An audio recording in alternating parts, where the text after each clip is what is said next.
So you worked on a C-47s. What was your impression of that plane? It was a huge plane, but what else? What else do you recall about that plane? Oh, you know, I was lucky.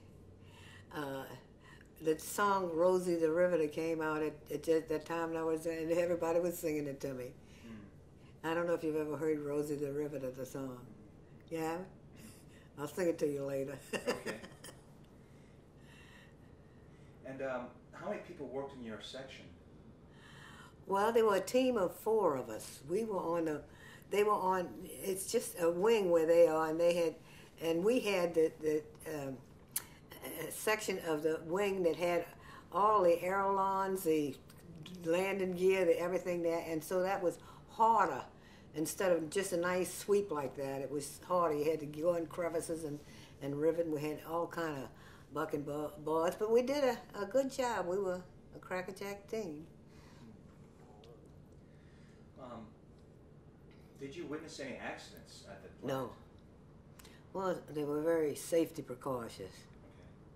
Okay. You had to have your hair tied up. You couldn't have, in those days we did have long hair, but you couldn't have it flowing. You had to have it wrapped up in a kerchief.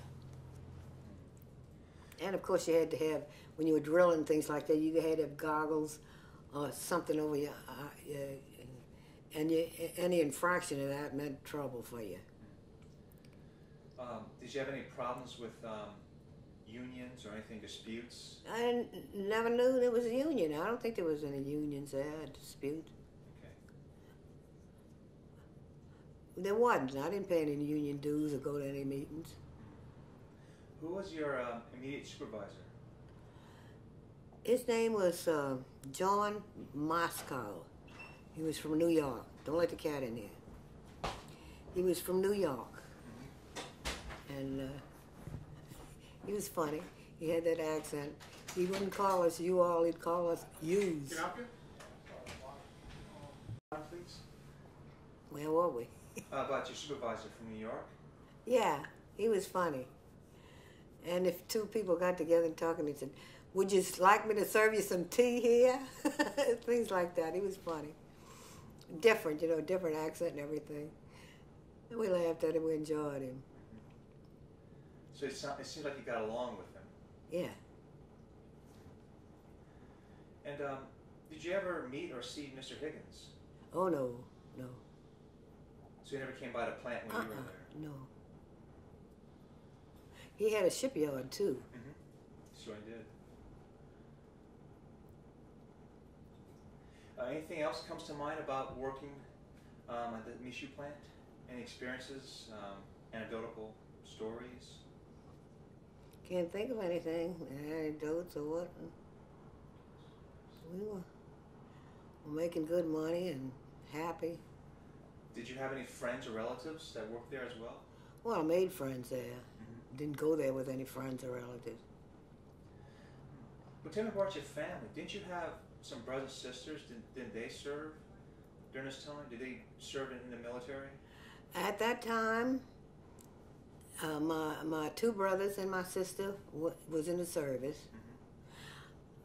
Edwin fought valiantly on Wake Island and was in prison camp. This is what brought the patriotism in the family. We didn't know whether he was living or dead all this time.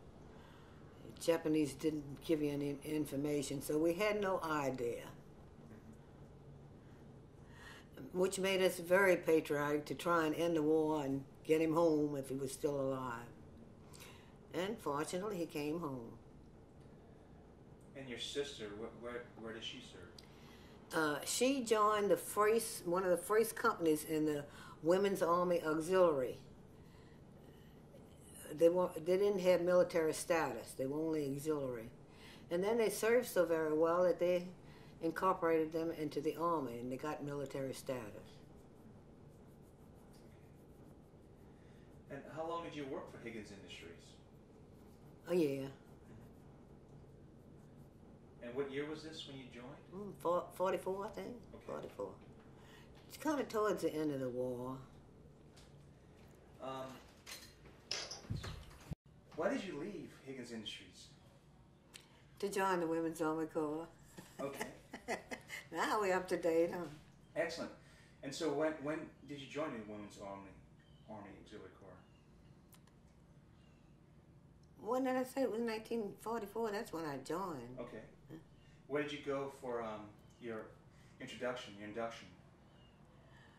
In New Orleans somewhere. Whatever was recruiting. What at the time? I don't know where. In New Orleans. And how did your mom feel about that?